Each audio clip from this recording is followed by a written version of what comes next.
بسم اللہ الرحمن الرحیم۔ شہدائے کربلا کی کہانی۔ شہادت امام حسین۔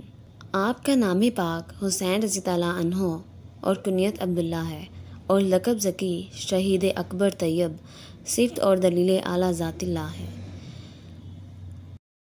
پیارے دوستو، حضرت ام الفضل فرماتی ہے کہ میں آپ صلی اللہ علیہ وسلم کی خدمت اقدس میں حاضر ہوئی اور عرض کی، یا رسول اللہ، آج رات میں نے ایک بہت ہی خوفناک خواب دیکھا ہے۔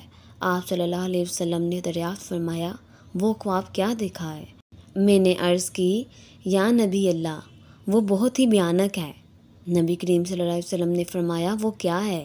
حضرت ام الفضل نے عرض کی کہ میں نے دیکھا ہے کہ آپ کے جسم اقدس کا ٹکڑا میری آغوش میں رکھا گیا ہے۔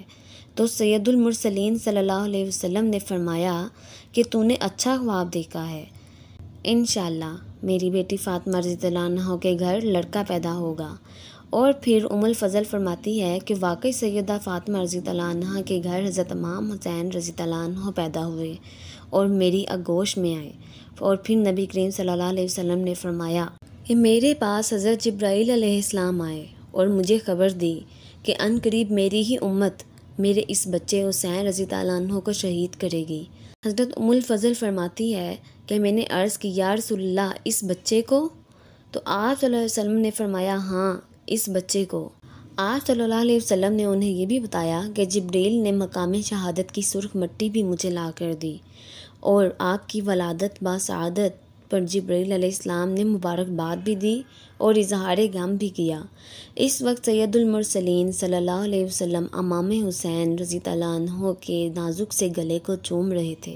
جبریل علیہ السلام نے اب دیدہ ہو کر عرض کی، اے محبوب خدا صلی اللہ علیہ وسلم، آپ جس گلے کو بڑی محبت سے چوم رہے ہیں، اس گلے پر خنجر چلے گا اور آپ کا یہ بچہ اللہ کی راہ میں شہید ہوگا، اور یہ ہے اس جگہ کی سرخ مٹی۔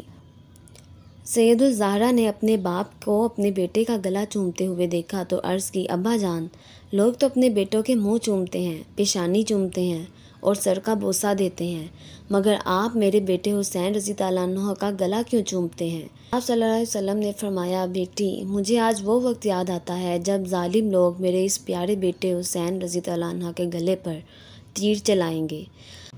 جناب سیدہ نے عرض کی، ابا جان، کیا اس وقت آپ نہ ہوں گے؟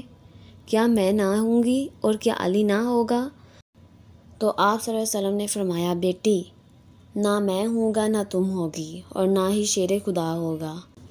ہاں، لیکن زینب اس وقت سسکیاں لے کر روتی ہوگی۔ امام الانبیاء نے فرمایا کہ اس بچے کا نام کیا رکھا ہے؟ شیر خدا نے عرض کی کہ آقا، اس کا نام تو اس کا نانا پاک ہی رکھے گا۔ ابھی نبی کریم صلی اللہ علیہ وسلم خاموش ہی تھے کہ جبریل علیہ السلام ان کی خدمت میں حاضر ہوئے اور عرض کی، یا رسول اللہ صلی اللہ علیہ وسلم، اللہ تعالیٰ کی طرف سے اس بچے کی ولادت کی مبارکباد قبول فرمائیں۔ اور پھر خدا فرماتا ہے کہ اس بچے کا نام حسین رضی اللہ عنہ رکھا جائے۔ کملی والے نے حضرت حسین رضی اللہ عنہ کے کانوں میں اذان کہی اور ساتھ ہی فرمایا، بیٹا حسین رضی اللہ عنہ، یہ تیرے نانے مصطفیٰ صلی اللہ علیہ وسلم کی آواز ہے، اس کی لاج رکھنا۔ امام حسین رضی اللہ عنہ نے آنکھ کھولی اور نانا پاک کی طرف دیکھا اور نگاہ سے نگاہ ملی اور نظر سے نظر ملی تو حضرت امام حسین رضی اللہ عنہ نے نگاہوں میں ہی جواب دیا کہ نانا جان، آپ فکر نہ کریں، اگر آواز آپ کی ہے تو کان حسین رضی اللہ عنہ کے ہیں، اور لوگ تو مسجدوں میں قرآن پڑھتے ہیں، ممبروں پر قرآن پڑھتے ہیں اور مصلوں پر قرآن پڑھتے ہیں، مگر نانا جان، اگر وقت آیا تو میں نیزے پر بھی قرآن پڑھ کے سناؤں گا۔